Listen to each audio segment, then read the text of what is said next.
Buenos días chicos, el día de hoy vamos a ver ciudades fortificadas, Cantona, Xochicalco y Cacaxtla.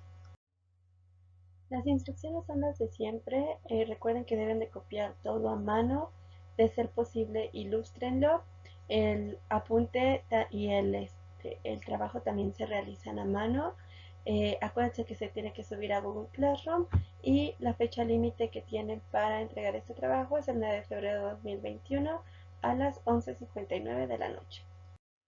El aprendizaje esperado de esta semana es: conoce los principales rasgos del clásico tardío. También podrá identificar y comparar algunas de las principales culturas de la época. Antes de que pasemos a la explicación de los aspectos particulares de cada una de las ciudades que se mencionaron en el título, pues primero tenemos que ver los aspectos en comunes que tenían estas ciudades. Y el aspecto en común que tienen es que ellas van a surgir en un lapso de tiempo en el clásico que se va a llamar epiclásico, que digamos que es el clásico tardío, pero ya prácticamente para pasar al posclásico. Este lapso de tiempo va a durar del 600 al 900 de nuestra era y va a surgir debido a la caída de Teotihuacán. Recuerden que Teotihuacán era una ciudad que tenía la hegemonía del centro de México. Entonces yo ya les había explicado que aparte de tener el control económico, también tenían el control político y el control cultural.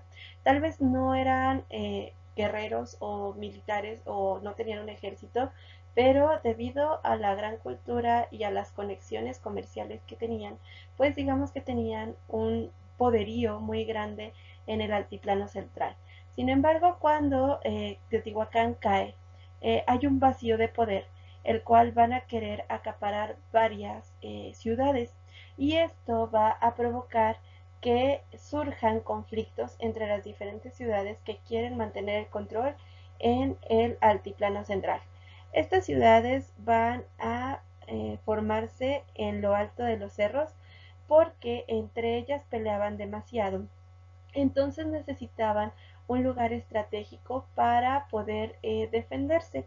También van a tener construcciones de murallas justo para eso, para poder defender y no ser asediadas tan fácilmente.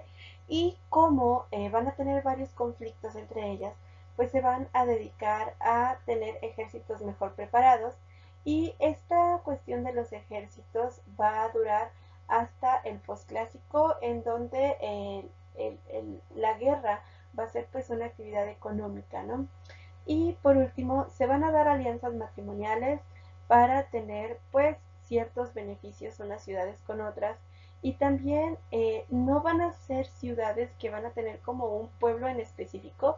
Por ejemplo, nosotros sabemos que Palenque era habitado por la cultura maya, o sabemos que eh, no sé, Monte Albán era habitado por las zapotecas. Este tipo de ciudades no van a tener como una cultura en específico, sino que van a ser la mezcla de varias culturas y varias diversidades culturales y lingüísticas las que la van a habitar. Ahora vamos a mencionar las características particulares o específicas de cada una de estas ciudades para que lo tomen en cuenta. Acuérdense que lo que yo les expliqué del epiclásico son las características en comunes que van a tener. Ahora vamos a ver qué diferencian una de la otra. Con respecto a Cantona, vamos a ver que su periodo de esplendor va a ser del 600 al 900 de nuestra era, y la ubicación va a ser en el actual estado de Puebla, entre los cerros Pizarro y las Águilas. Recuerden que yo les había comentado que van a buscar estos lugares altos para poderse defender. Su población, en realidad no se sabe quiénes los habitaron, pero se cree que fue una sociedad poliétnica. ¿Qué quiere decir una sociedad poliétnica? Que van a convivir varias lenguas, costumbres y diferencias culturales. Como actividad económica van a tener la extracción del comercio de obsidiana y sus características culturales va a ser que van a tener una red de calles. Se dice que ahorita nada más se ha descubierto el 1% de esta zona arqueológica. En realidad es una zona arqueológica bastante grande que tiene muchas calles, muchos templos y muchos juegos de pelota. Entonces, si nosotros ahorita la conocemos y nada más se ha descubierto el 1%, pues se cree que era en realidad una zona inmensa, ¿no? Se cree que hay alrededor, o que había alrededor de 7.500 zonas habitacionales. Obviamente estas zonas habitacionales se van a dividir entre populares, que es donde vivía el pueblo común y corriente, y residenciales, que van a estar más cerca de los centros ceremoniales y donde van a vivir los dirigentes de esta ciudad. Eh, es un aspecto de fortaleza, pero también tiene un aspecto de laberinto, es decir, nosotros, por ejemplo, si vamos a cualquier otra zona arqueológica o como yo les expliqué en Teotihuacán, recuerdan que todo estaba como perfectamente bien trazado, no era una sola calzada, la cual a los costados pues tenía diferentes templos. No, aquí va a parecer como una especie de laberinto porque todas las calles van a converger entre sí, pero no va a haber como un solo sentido, sino que van a dar como vueltas. Vamos, o sea, no se ve como ni pies ni cabeza, no solamente pues ellos que lo vivieron, pues conocían y sabían cómo se tenían que trasladar y cómo era la traza justamente de esa ciudad. Entonces sí era como una especie de laberinto que a su vez era una fortaleza para poder defenderse. En esta ciudad se van a caracterizar por no utilizar cementantes. ¿A qué nos referimos a los cementantes?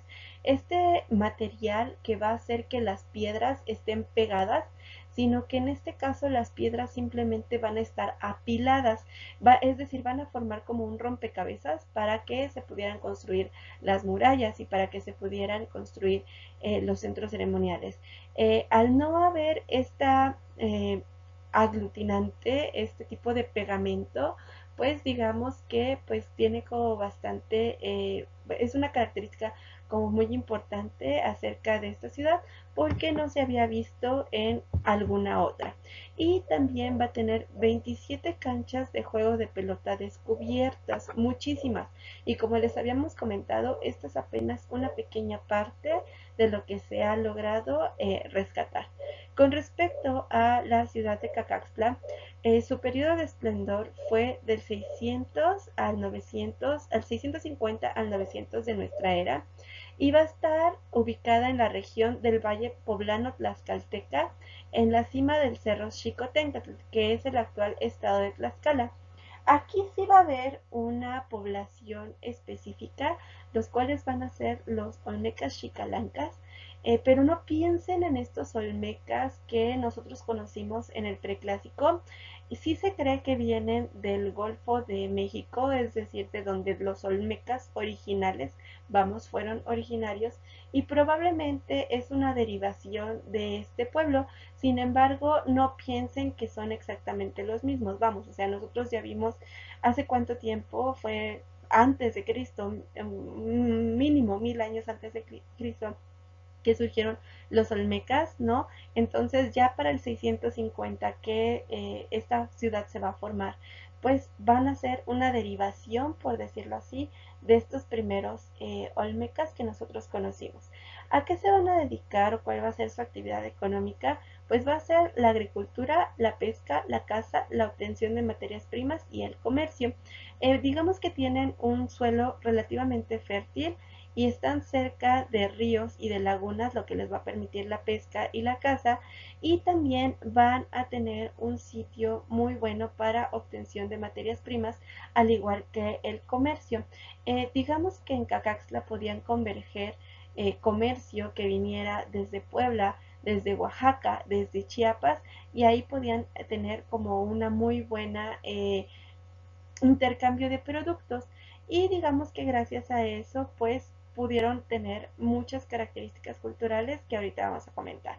La primera de ellas es que se va a construir fosos y murallas para poder defender la ciudad. Acuérdense que yo les había comentado que están en constante actividad militar unas con otras. para ver quién se queda con el poderío del altiplano central. Va a estar construida sobre ruinas de una ciudad anterior. No se sabe cómo se llamaba esta ciudad anterior. Se sabe que estaba y ellos van a construir sobre estas ruinas lo que pues van a utilizar lo que ya estaba puesto, por decirlo de esta manera. Va a ser un excelente punto para el comercio. Como les digo, va a converger personas que vienen del sur del territorio mesoamericano, como lo son Oaxaca y Chiapas, y esto va a ayudar a que se pueda crear la pintura mural. En esta ciudad de Cacaxtla vamos a ver pinturas murales, por ejemplo, como las que veíamos en Teotihuacán, en donde utilizaban mucho el rojo, el amarillo, y acuérdense que Teotihuacán utilizaban pues como que apenitas el azul maya, ¿no? Sin embargo, aquí en Cacaxtla ya se va a ver bastante definido este azul maya, lo que nos da la idea de que tuvieron comercio con estas regiones, pero también fueron conquistados por esas mismas regiones y después van a huir.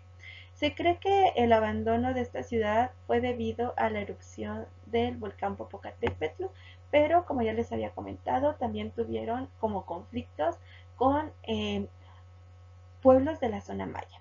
Ahora, con respecto a Xochicalco, su periodo de esplendor va a ser entre el 700 y el 900 de nuestra era y va a estar ubicada en los cerros Xochicalco y Coatzí, que es el actual estado de Morelos. Con respecto a su población, al igual que en Cantona, va a haber una diversidad de grupos étnicos, no va a ser un solo grupo el que lo va a formar, sino que vamos a encontrar nahuas, zapotecas y mayas. Eh, para que ustedes puedan comprender más o menos esta situación, piensen en Cantona y en Xochicalco como la Ciudad de México. En la Ciudad de México ustedes saben que muy pocas personas son las que son originarios, vamos, vaya, de la Ciudad de México, que tienen un arraigo muy fuerte a la Ciudad de México. En realidad, la gran mayoría de los habitantes de la Ciudad de México pues ha venido de otras partes de la República Mexicana. Más o menos así va a ser la situación de Cantona y Xochicalco. Van a ser personas que necesitan moverse de sus poblaciones, ya sea para comerciar o ya sea porque están huyendo de conflictos o ya sea por las situaciones que ustedes quieran. Van a encontrar en Xochicalco y en Cantona pues un lugar apto para vivir y poder hacer o llevar a cabo diferentes actividades económicas. Con respecto a las actividades económicas que van a tener, es que va a ser un punto muy importante para el comercio. Aquí van a llegar muchos de la zona del Pacífico, de lo que sería Guerrero, Colima, Nayarit. Aquí van a converger para poder intercambiar productos y no van a tener mucho éxito con respecto a la agricultura, salvo por un producto que va a ser el cultivo del algodón, que lo van a utilizar obviamente para los ropajes. ¿Cuáles van a ser sus características culturales? Van a ser un estado militarista, se van a dedicar a la guerra, van a tener el culto a Tlaloc y Quetzalcóatl, por lo que se piensa que muchas personas que huyen de Teotihuacán se van a asentar en ese lugar. Acuérdense que Teotihuacán también tenía el culto a estos dos dioses. Van a tener observatorios y cámaras astronómicas enterradas en la Tierra, lo que quiere decir que conocían perfectamente el movimiento de los astros y el uso de los calendarios. Y van a tener asentamientos de defensa, va a ser una ciudad amurallada y ellos van a también tener murales, pero en su caso van a estar tallados en piedra. Aquí vemos la ubicación de las ciudades que vimos dentro del epiclásico, los cuales son Cacaxtla, Cantona y Xochicalco, y para que más o menos ustedes se den idea de con qué zonas de Mesoamérica pudieron haber tenido contacto y por qué fueron tan importantes en este periodo. Por último, chicos, van a realizar la actividad de completar este mapa cognitivo de aspectos comunes, en donde van a escribir en el centro, es decir, en esta parte de aquí, donde está el 1, el 2, el 3, ¿sale? Van a poner características en comunes de las ciudades del epiclásico. Eso lo pueden encontrar en el primer mapa mental que yo les entregué. Y en cada círculo van a poner tres características específicas de cada una de las ciudades mencionadas. Por ejemplo, en estas tres van a poner las de Cantona, en estas tres van a poner las de Cacaxtla y en estas tres van a poner las de Xochicalco. De todas maneras, yo les voy a dejar un videito que les puede ayudar a hacer este tipo de mapas cognitivos para que no haya ninguna duda. Y si tienen dudas, no duden en preguntarme dentro de los horarios establecidos. Pues chicos, no me queda más que agradecer su atención como siempre. Nada más recuerden, por favor, de entregar sus trabajos lo más pronto posible porque pues ya estamos muy cerca de las evaluaciones del segundo trimestre, del segundo periodo, y no quiero que se vaya a suscitar algún conflicto con respecto a su evaluación. Entonces, pues échenle muchas ganas y si tienen dudas, acuérdense de escribirme al WhatsApp en los horarios establecidos para que les pueda responder prácticamente de manera inmediata. Saludos y bonito inicio de semana.